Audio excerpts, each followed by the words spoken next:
Donde termina la historia, comienza el enigma. Alrededor de Pablo Escobar se construyó una historia marcada por el poder, el miedo y el silencio. Pero incluso dentro de una vida tan documentada, persisten misterios que nunca fueron resueltos.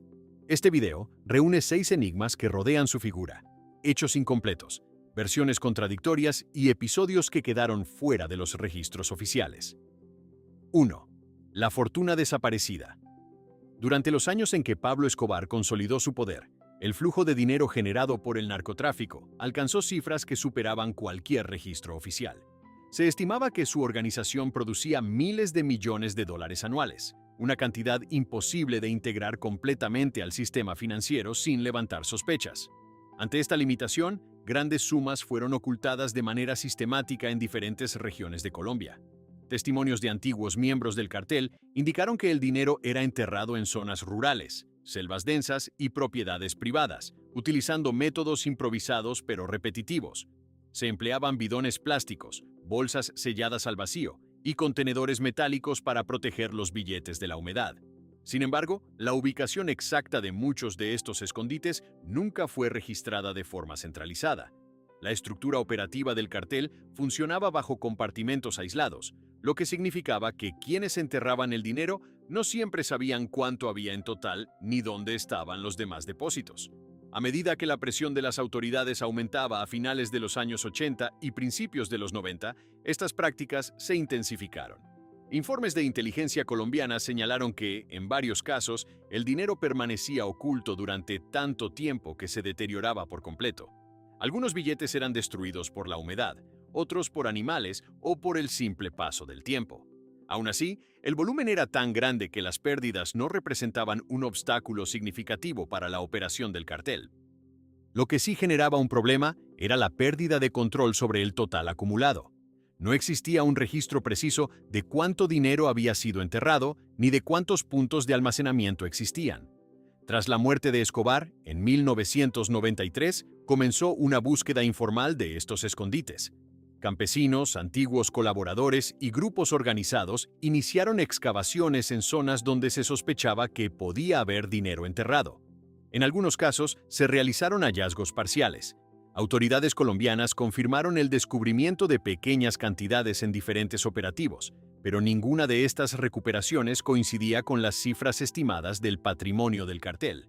Las versiones sobre grandes depósitos intactos persistieron, alimentadas por declaraciones de exmiembros que afirmaban haber participado en enterramientos específicos, pero que ya no podían ubicar los puntos exactos. Uno de los elementos más desconcertantes fue la falta de documentación. A diferencia de otras organizaciones criminales que mantenían registros codificados, el cartel de Escobar operaba con un nivel de improvisación que dificultaba cualquier reconstrucción posterior.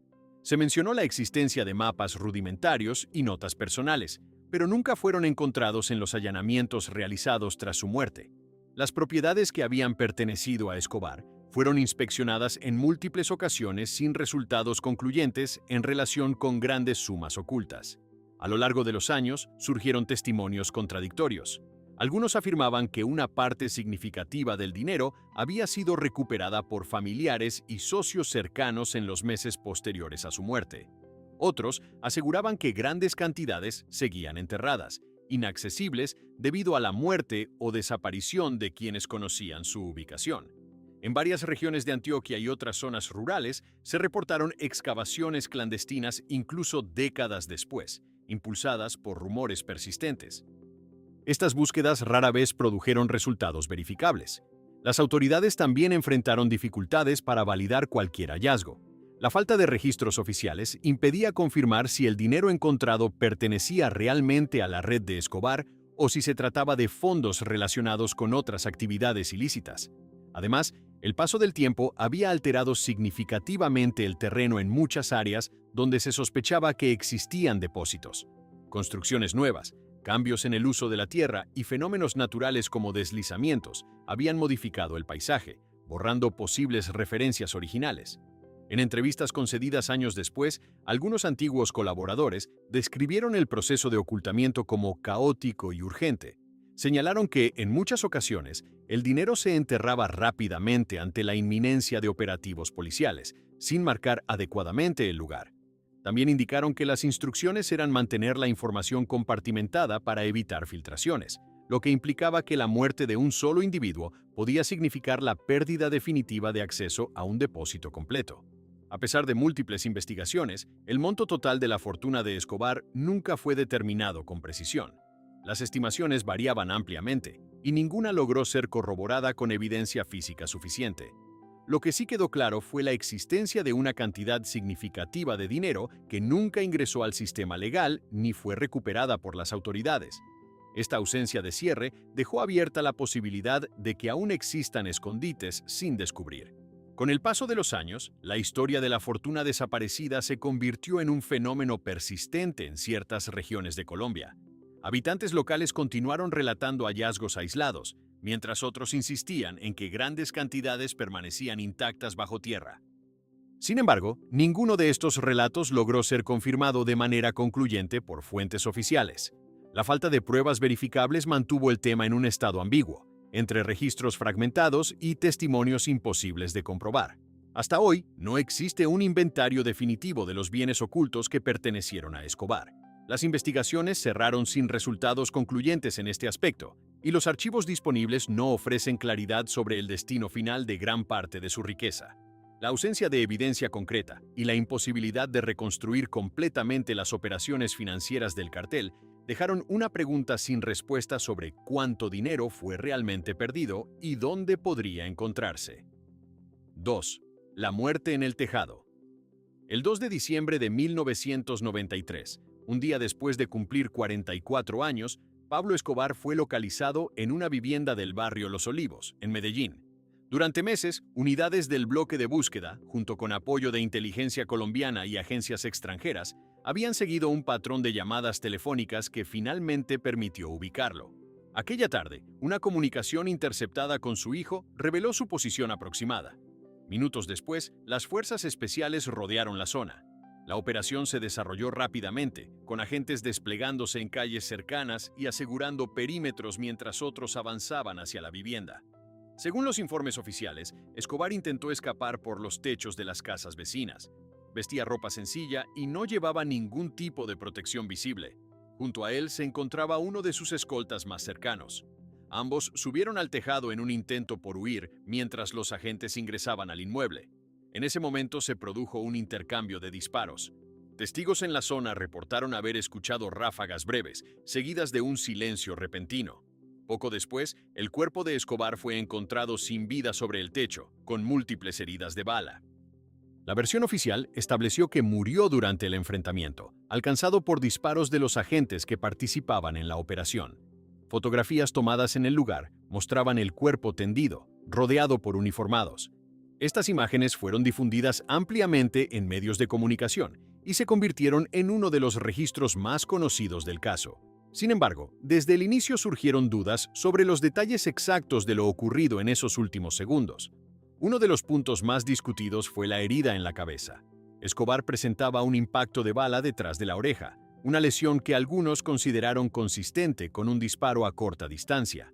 Esta observación generó interrogantes sobre si la herida había sido causada durante el intercambio de disparos o si correspondía a otro tipo de acción.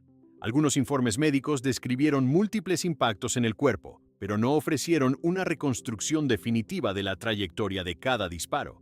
Miembros del bloque de búsqueda mantuvieron la versión de que el enfrentamiento fue directo y que Escobar murió como resultado de los disparos efectuados durante la persecución. Sin embargo, con el paso del tiempo, surgieron testimonios que introdujeron versiones alternativas. Algunos exintegrantes de grupos involucrados en la operación señalaron que no todos los detalles coincidían con lo reportado oficialmente. Aún así, estas declaraciones no fueron respaldadas por evidencia concluyente. La familia de Escobar también expresó una postura distinta. Su hijo afirmó en varias ocasiones que su padre había manifestado previamente que prefería quitarse la vida antes de ser capturado. Según este relato, la herida detrás de la oreja correspondía a un disparo autoinfligido. Esta versión se basaba en conversaciones privadas y en la interpretación de las imágenes disponibles, pero no fue confirmada por los informes oficiales ni por las investigaciones forenses realizadas en ese momento. Otro elemento que alimentó la incertidumbre fue la presencia de múltiples actores en la operación. Además de las fuerzas oficiales, se ha documentado la participación indirecta de grupos que operaban en paralelo con objetivos similares. La coordinación entre estas unidades no siempre fue clara, y la cadena exacta de eventos en el tejado nunca pudo ser reconstruida con precisión absoluta. La falta de grabaciones completas del momento y la rapidez con la que ocurrió el enfrentamiento dejaron espacios vacíos en la cronología. Las investigaciones posteriores no lograron establecer una única versión indiscutible. Los reportes disponibles coincidían en el resultado final, pero diferían en aspectos clave relacionados con la secuencia de disparos y la posición exacta de los involucrados. Tampoco se presentó un análisis balístico definitivo que permitiera atribuir cada herida a un arma específica. Esta ausencia de precisión técnica contribuyó a mantener abiertas distintas interpretaciones sobre lo ocurrido. Con el paso de los años, el lugar donde cayó Escobar se convirtió en un punto de referencia histórico. Sin embargo, las circunstancias de su muerte continuaron siendo objeto de revisión. Documentos, entrevistas y reconstrucciones periodísticas intentaron ofrecer claridad, pero ninguno logró resolver completamente las contradicciones existentes. Cada versión se apoyaba en fragmentos de información que no podían ser verificados en su totalidad. La falta de una reconstrucción concluyente dejó una serie de elementos sin resolver. No se determinó de manera definitiva cuál fue el disparo que causó la muerte, ni quién lo efectuó. Tampoco se estableció con certeza si Escobar tuvo la oportunidad de dispararse a sí mismo en medio del operativo. La escena, capturada parcialmente en fotografías posteriores, no ofreció suficientes detalles para responder estas preguntas. A más de 3 décadas del operativo, los registros oficiales permanecen como la referencia principal, pero no han eliminado las dudas que surgieron desde el primer momento. Las diferencias entre testimonios, la ausencia de evidencia técnica completa y la imposibilidad de reconstruir cada segundo del enfrentamiento mantuvieron este episodio como uno de los enigmas más persistentes en la vida y muerte de Escobar. 3. Los cuadernos secretos. Durante los años de mayor actividad del Cartel de Medellín, Pablo Escobar dirigía una estructura compleja que requería coordinación constante entre múltiples niveles operativos. A pesar de la magnitud de sus operaciones, existía una percepción extendida de que evitaba dejar registros escritos que pudieran comprometerlo. Sin embargo, varios testimonios posteriores indicaron la posible existencia de cuadernos personales donde se anotaban datos clave sobre rutas, pagos, contactos y decisiones estratégicas. Estos documentos nunca fueron presentados públicamente ni encontrados en operativos oficiales, pero su mención se repitió en diferentes declaraciones a lo largo del tiempo. Según antiguos miembros del cartel, estos cuadernos no eran documentos formales ni contables en el sentido tradicional. Se describían como anotaciones manuales, organizadas de manera básica, en las que se registraban nombres, cifras y ubicaciones mediante códigos simples o abreviaturas. La información no seguía un sistema uniforme, lo que hacía difícil su interpretación para alguien externo. Algunos afirmaron que Escobar prefería este método porque le permitía mantener cierto control directo sin depender completamente de intermediarios. Otros señalaron que estos registros eran temporales y que, una vez cumplida su función, podían ser destruidos. Durante los múltiples allanamientos realizados por las autoridades en propiedades vinculadas a Escobar, no se encontró ningún cuaderno que coincidiera con estas descripciones. Las investigaciones incluyeron fincas, casas urbanas, oficinas y escondites utilizados en diferentes etapas de su actividad. En cada uno de estos lugares se incautaron documentos, dinero, armas y otros elementos, pero no aparecieron registros que revelaran de forma directa la estructura completa de la organización. Esta ausencia llamó la atención de los investigadores, ya que una operación de tal escala normalmente requeriría algún tipo de documentación sistemática. Algunos agentes que participaron en las investigaciones mencionaron que la falta de registros escritos dificultó la identificación de redes financieras y contactos internacionales. Sin una base documental clara, la reconstrucción de operaciones dependía en gran medida de testimonios de detenidos y de información parcial obtenida a través de interceptaciones. Esto generó inconsistencias y vacíos en los expedientes, especialmente en lo relacionado con movimientos de dinero y acuerdos logísticos. Años después, surgieron versiones que indicaban que los cuadernos pudieron haber sido retirados antes de los operativos finales contra Escobar. Estas versiones señalaban a personas cercanas que habrían tenido acceso a sus pertenencias más sensibles y que pudieron haber ocultado o destruido cualquier documento comprometedor. Sin embargo, ninguna de estas afirmaciones fue acompañada de pruebas verificables. Tampoco se presentaron copias, fotografías o fragmentos que confirmaran la existencia física de dichos cuadernos. En entrevistas realizadas a excolaboradores, algunos describieron haber visto a Escobar escribir con frecuencia en libretas pequeñas, especialmente en momentos de planificación o después de recibir informes. Otros afirmaron que estas anotaciones eran luego transferidas a memorias verbales, reforzando la idea de que el sistema se basaba en la retención personal de información más que en archivos permanentes. Estas declaraciones, aunque consistentes en ciertos aspectos, no coincidían en detalles específicos como el contenido exacto o la cantidad de cuadernos utilizados. Otro elemento que generó interés fue la posibilidad de que estos registros incluyeran nombres de figuras externas al cartel, incluyendo contactos políticos o empresariales. La falta de evidencia en este sentido dejó abiertas múltiples preguntas sobre el alcance real de las conexiones de Escobar. Investigaciones posteriores no lograron establecer vínculos documentados que pudieran haber estado contenidos en esos supuestos cuadernos, lo que reforzó la percepción de que, si existieron, nunca fueron recuperados. El contexto en el que operaba Escobar también contribuyó a la incertidumbre. La constante presión de las autoridades, los cambios de ubicación y la necesidad de evitar cualquier forma de rastreo hacían que mantener documentos físicos representara un riesgo considerable. Esto podría explicar por qué, incluso si los cuadernos existieron en algún momento, no se conservaron a largo plazo.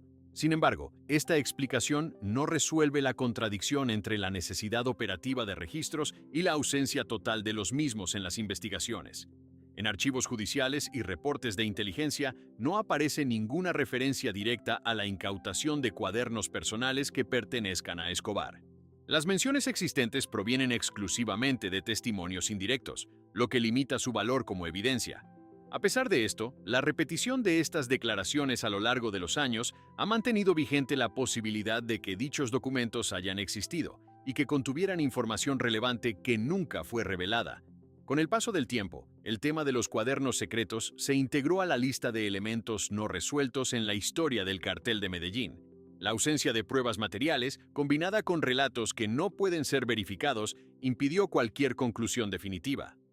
Las investigaciones cerraron sin encontrar registros que permitieran reconstruir completamente la red operativa desde una fuente directa atribuible a Escobar. Hasta el presente, no se ha identificado ningún documento que cumpla con las características descritas por quienes afirmaron haber visto esos cuadernos. Tampoco se ha logrado determinar si fueron destruidos, ocultados o si nunca existieron en la forma en que se ha descrito. La falta de evidencia concreta mantiene este elemento como un vacío dentro de una historia ampliamente documentada, donde, a pesar de la cantidad de información disponible, ciertos aspectos permanecen fuera del alcance de cualquier verificación. 4. Los túneles invisibles. En distintos momentos de la persecución contra Pablo Escobar, surgieron informes que señalaban la posible existencia de rutas subterráneas utilizadas para moverse sin ser detectado. Estas versiones comenzaron a circular a partir de testimonios de antiguos colaboradores, así como de declaraciones de vecinos que afirmaban haber observado movimientos inusuales en propiedades vinculadas al Cartel de Medellín. La idea de túneles ocultos no era ajena al contexto de otras organizaciones criminales, pero en este caso nunca se logró confirmar de manera definitiva su existencia en relación directa con Escobar.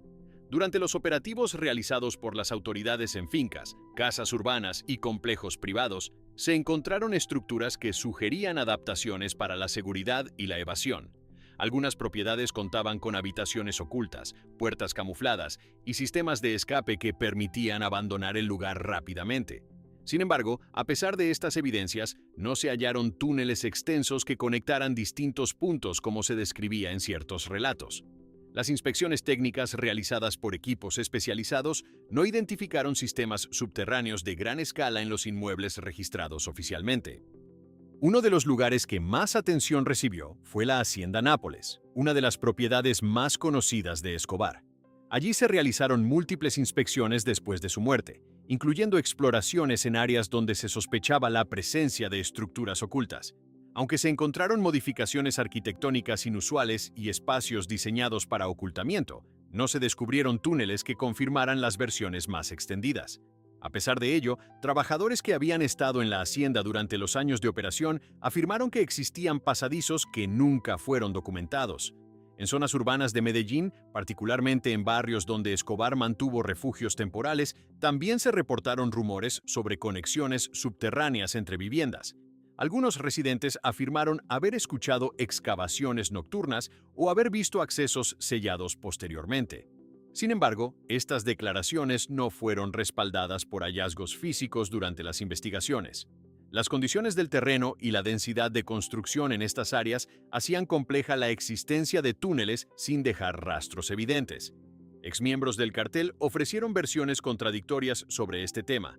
Algunos aseguraron que sí se construyeron túneles en ubicaciones específicas, utilizados principalmente para almacenar dinero o facilitar escapes en situaciones críticas.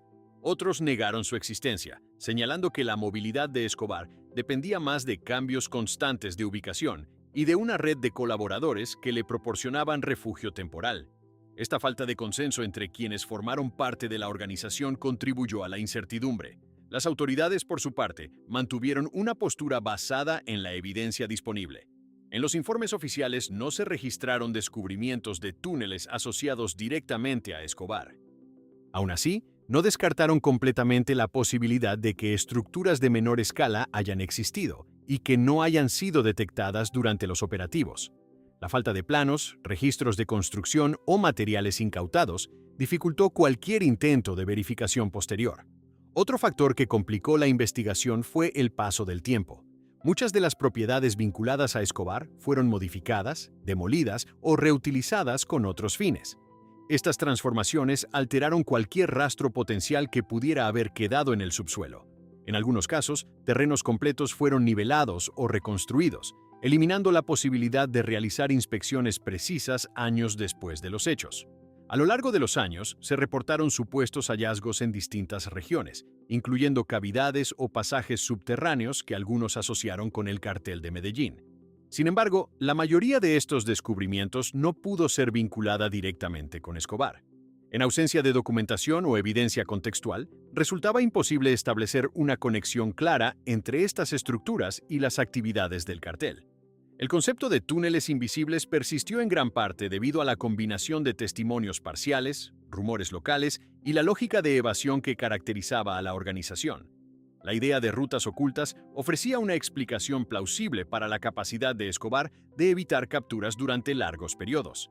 Sin embargo, esta plausibilidad no fue suficiente para sustituir la falta de pruebas concretas.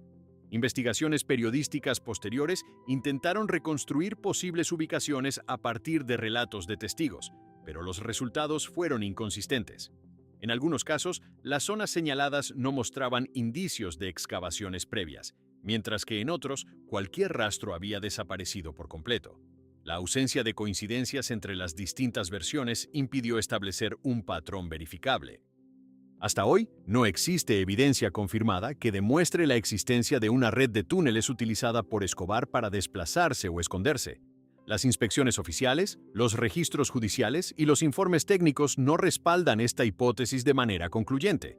Sin embargo, la repetición constante de testimonios y la falta de una explicación completa sobre ciertos movimientos mantienen abierta la posibilidad de que algunas estructuras hayan existido sin ser detectadas.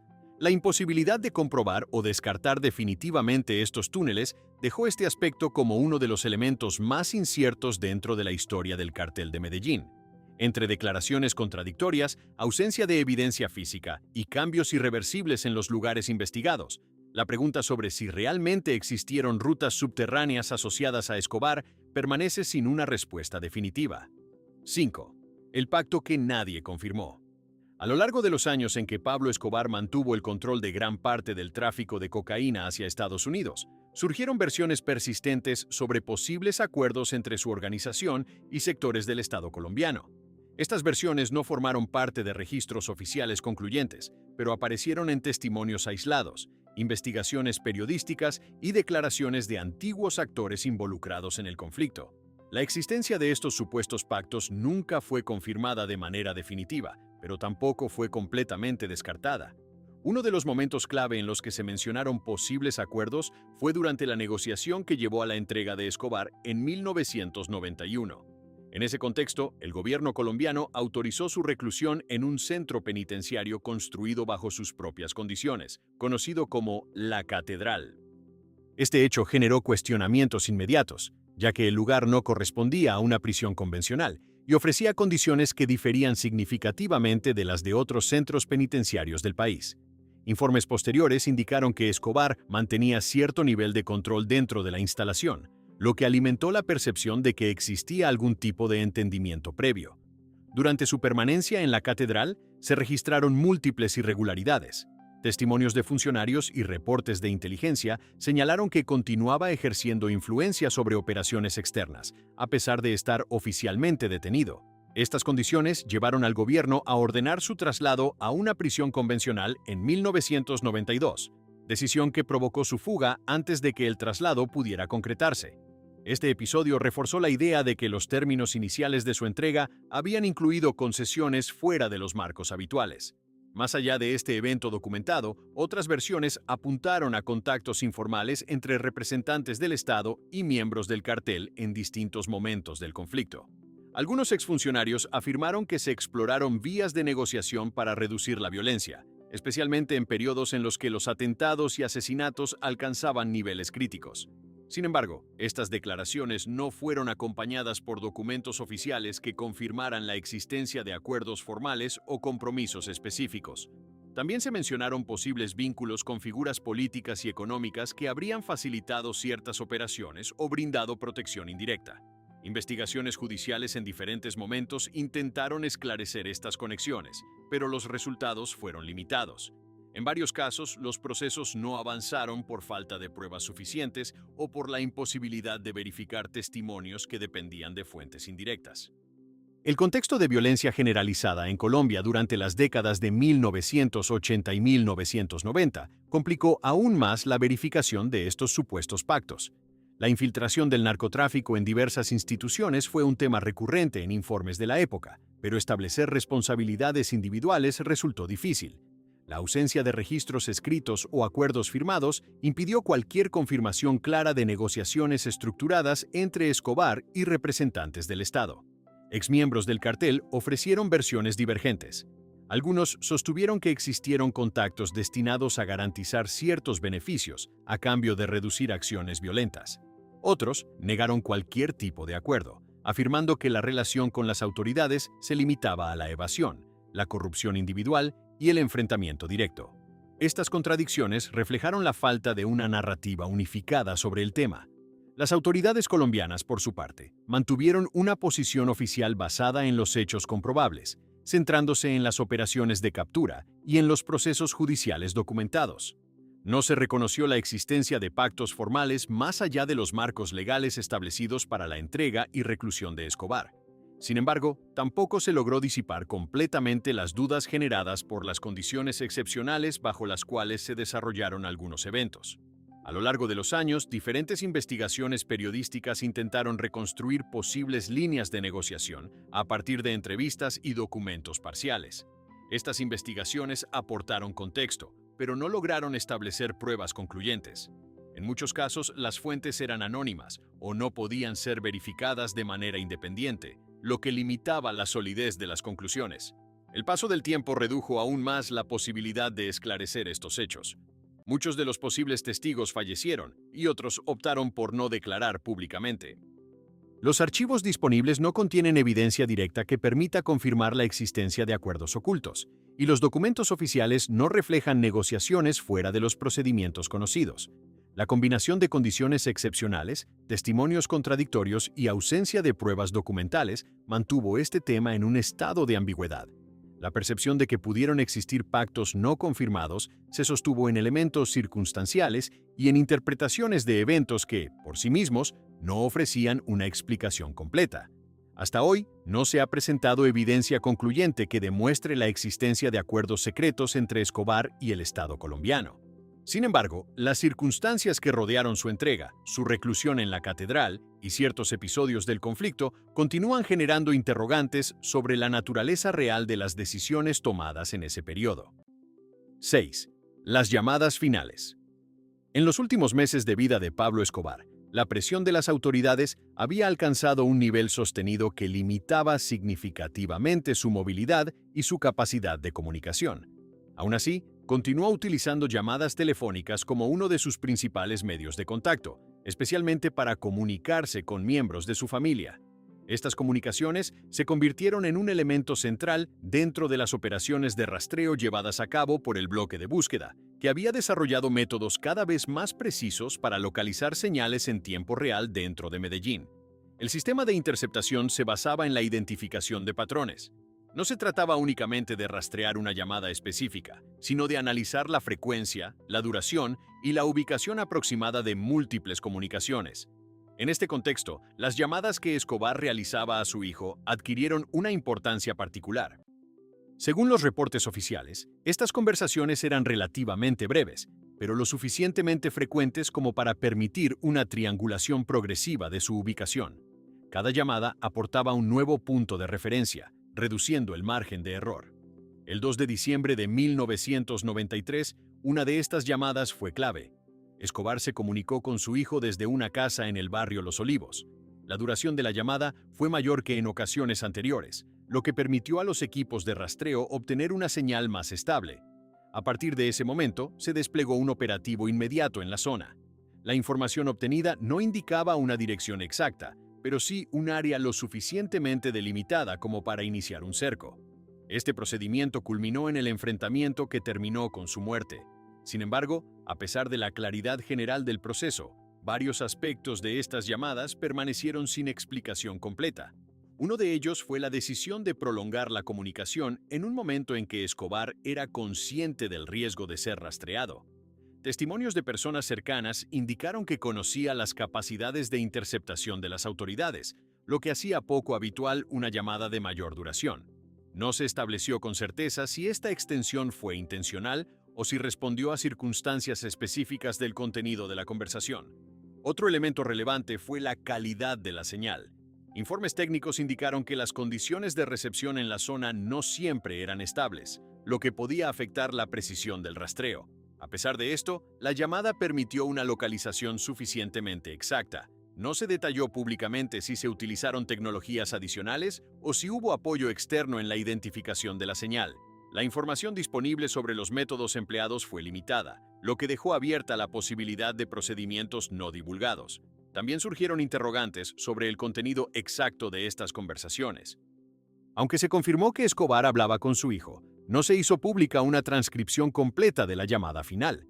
Las autoridades señalaron que el contenido no tenía relevancia operativa más allá de la localización, pero no se ofrecieron detalles adicionales.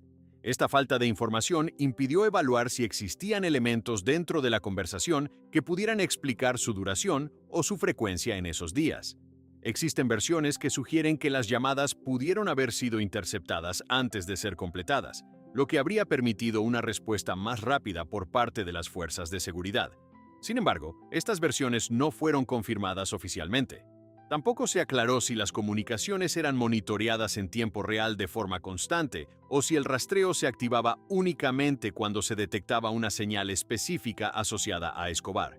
Otro punto de incertidumbre fue la posibilidad de que Escobar utilizara intermediarios o dispositivos alternativos para realizar sus llamadas. Algunos testimonios indicaron que cambiaba frecuentemente de teléfonos y ubicaciones, lo que hacía más difícil su seguimiento. Aún así, en los días previos a su muerte, el patrón de llamadas se volvió más consistente, lo que facilitó el trabajo de rastreo. No se estableció con claridad por qué se produjo este cambio en su comportamiento. Las investigaciones posteriores se centraron en reconstruir la secuencia de eventos que llevaron a la localización final. Aunque se logró establecer una cronología general, varios detalles técnicos quedaron fuera de los informes públicos. La falta de acceso a registros completos de las interceptaciones limitó la posibilidad de un análisis independiente. Esto contribuyó a mantener ciertas dudas sobre el proceso exacto mediante el cual se obtuvo la ubicación definitiva. Con el paso del tiempo, las llamadas finales fueron consideradas un factor determinante en el desenlace del operativo. Sin embargo, la ausencia de información detallada sobre su contenido, su duración exacta y los métodos utilizados para su rastreo impidió una comprensión completa del episodio. Las versiones disponibles coincidían en su importancia, pero diferían en aspectos técnicos que nunca fueron aclarados completamente. La combinación de decisiones personales, limitaciones tecnológicas y procedimientos de inteligencia creó un escenario en el que una serie de llamadas aparentemente simples tuvo consecuencias definitivas. A pesar de ello, la falta de transparencia en ciertos aspectos dejó preguntas abiertas sobre cómo se desarrollaron exactamente esos últimos contactos y qué ocurrió durante esos minutos previos a la localización. Hasta hoy, no se ha publicado un registro completo de esas comunicaciones ni un informe técnico detallado que explique todos los factores involucrados en su rastreo. La información disponible sigue siendo fragmentaria, basada en declaraciones oficiales y reconstrucciones parciales. Esta falta de precisión mantiene las llamadas finales como uno de los elementos menos claros dentro de los últimos días de Escobar, donde cada detalle conocido convive con múltiples aspectos que nunca fueron completamente esclarecidos. Los enigmas que rodearon su vida no desaparecieron con su muerte.